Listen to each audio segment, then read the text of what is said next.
Bila nak datang hari tu ada apa, ada seminar hari nak datang, yalah datang. Next time kita ada buat lagi, tapi kita buat secara kecil-kecilan tetapi regular. Okay guys, so jomlah kita start kita punya sesi market outlook pada hari ini.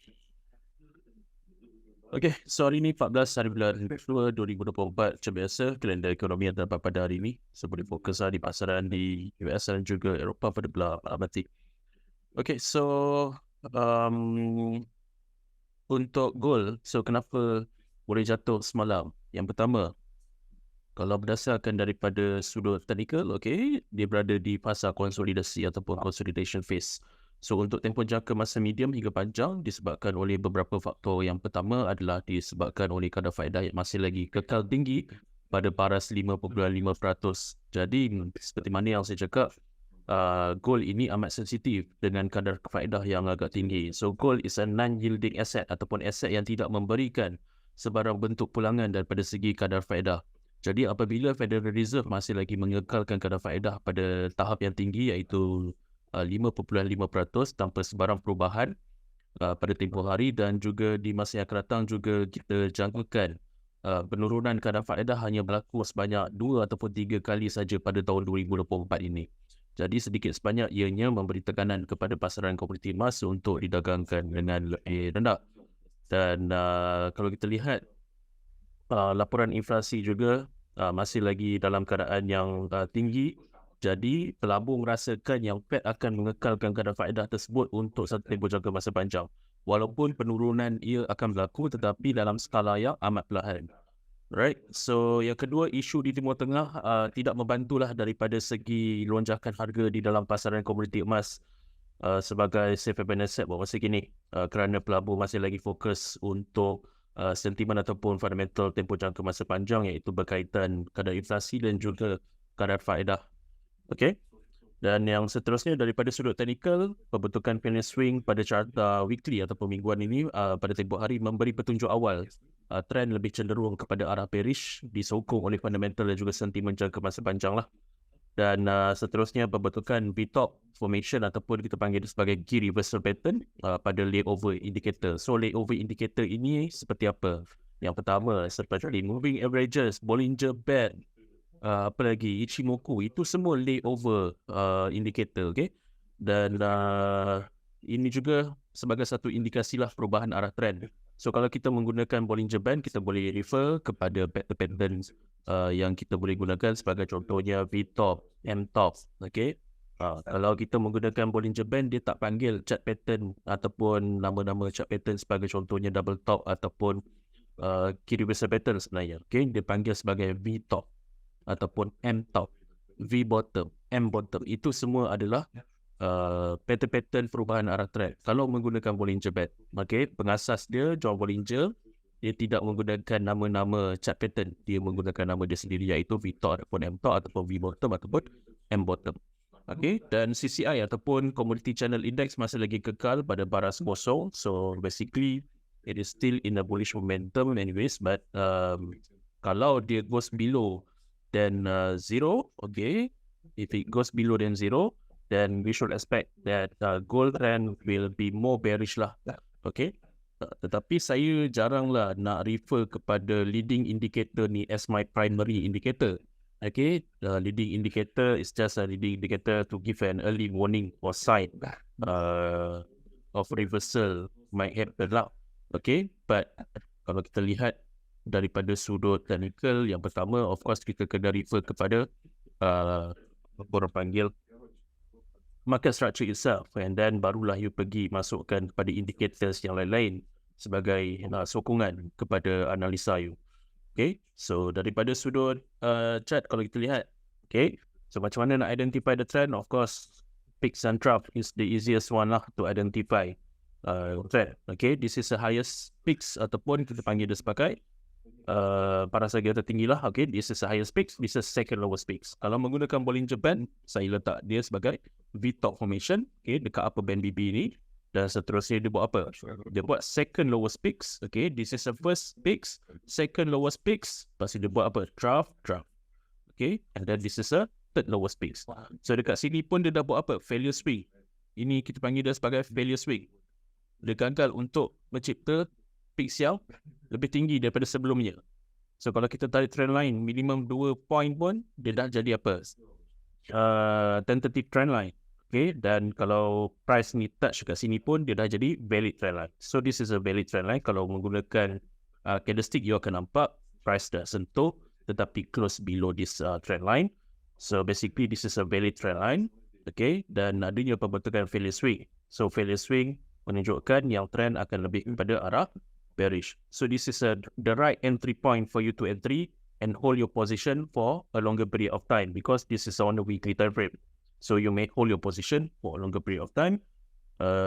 My target is maybe slightly below than 1,900. Okay, CCI is still above 0, but if it goes below than this, then we should expect that the price or the momentum will be bearish for a longer period of time. Okay, now, best hari ni ramai orang. Ada 23 orang. Ada nama-nama baru. Okay, alright. Yang seterusnya DXY ataupun US Dollar Index. Okay, dekat dalam US Dollar Index tak ada US Dollar. Dia hanya ada 6 acuan utama. Okay, yang pertama adalah Euro, Pound, Yen, CAD, CHF, Swedish Krona. Apa lagi satu? Euro, Pound, Yen, CAD, Swedish Krona. Lagi satu apa? Siapa boleh jawab? Lagi satu apa?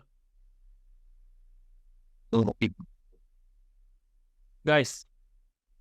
Siapa jawab ni? Yen. Good. Okay. So, ada 6 saja. 6 acuan utama dekat dalam DXY. Okay. Yang pertama adalah Euro, Pound, Yen, Swedish Krona, CAD dengan CHF. Dia nak measure the strengthen ataupun weaken currency 6 ini berbanding daripada US dollar. So, kalau DXY dalam keadaan naik, bermaksud US dollar dalam keadaan strengthening, berbanding daripada 6 ataupun 6 basket of currency. So sekarang ini DXY didagangkan tinggi selepas data laporan CPI semalam menyebabkan pelabur memilih instrumen sebagai contohnya mata wang US dollar berbanding daripada instrumen komoditi sebagai contohnya dalam komoditi emas. Kenapa? Macam saya cakap, walaupun kedua-dua ini US dollar dan juga gold adalah safe haven asset, tetapi kita kena faham weightage ataupun pemberat lebih cenderung kepada mana? Sebagai contohnya, kenapa pelabur memasuki ke dalam US dollar berbanding daripada gold walaupun inflation is still hot? Yang pertama adalah disebabkan you kena faham macam saya explain tadi. Okay, gold amat sensitif dengan kadar faedah yang tinggi. Kena faham target Fed untuk menurunkan kadar inflasi, dia mengekalkan kadar faedah yang tinggi. Kena faham kenapa Federal Reserve menaikkan kadar faedah. Apa target dia sebenarnya? Untuk distort the market daripada market ataupun ekonominya berkembang dalam keadaan yang pesat untuk menurunkan kadar inflasi, mengawal kadar inflasi.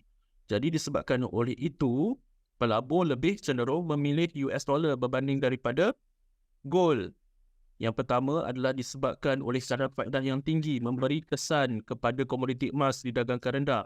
Yang kedua adalah apabila kadar faedah dikekalkan tinggi, aset-aset ataupun instrumen sebagai contohnya di dalam fixed income mendapat perhatian pelabur short term ataupun long term di dalam institusi kewangan. Jadi disebabkan oleh itu DXY didagangkan tinggi bermaksud US dollar dalam keadaan strengthening. Okay, so macam saya cakap, poin nombor 2 ini pengukuhan DXY juga adalah disebabkan oleh kadar faedah yang kekal tinggi buat masa kini memberi peluang kepada pelabur institusi untuk mendapatkan faedah di dalam instrumen fixed income berbanding instrumen yang lain.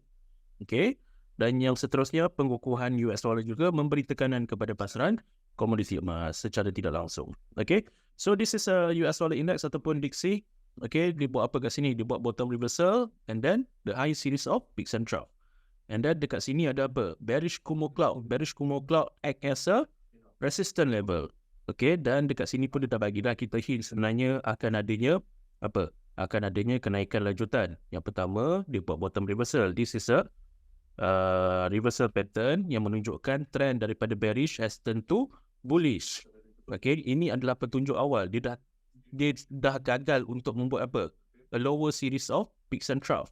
Now dia buat apa? This is a lowest trough and then dia buat a higher series of peaks and trough. So basically trend bearish has ended, has now turned to bullish.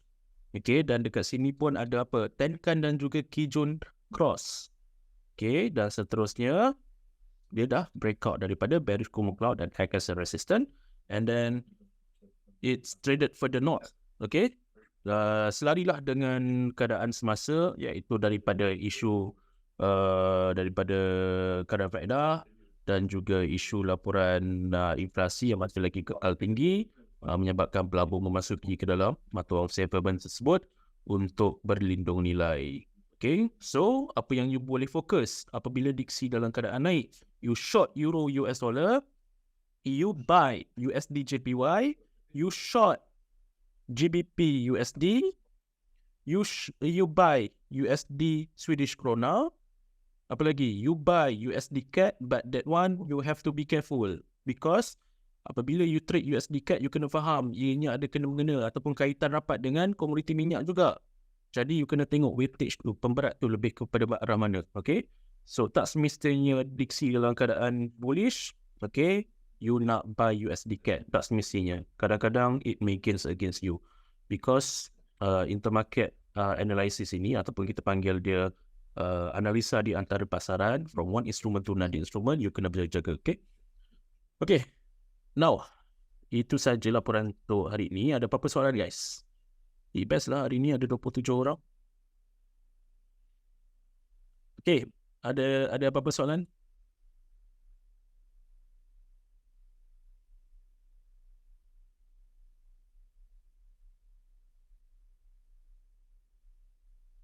All good. Bila next seminar?